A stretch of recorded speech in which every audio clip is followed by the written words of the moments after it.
রাগেছি তোমারে। কি সুন্দর হবে, সুন্দর লেখা। এটি ভগবান বড় লোক হইଛନ୍ତି ଆଉ ଗରିବ ସୁଦାମାଙ୍କୁ ଭୁଲି ଯାଉଛନ୍ତି। ଗରିବ ବନ୍ଧୁକୁ ଭୁଲି ଗଲ ତୁମେ ବଡ଼ ଲୋକ ହେବା ପରେ।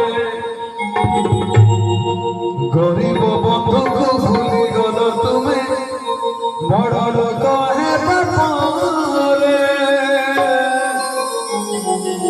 রাগেছি ମୁଁ ତୁମ ଉପରେ ঠাকুরে। রাগেছি ମୁଁ ତୁମ ଉପରେ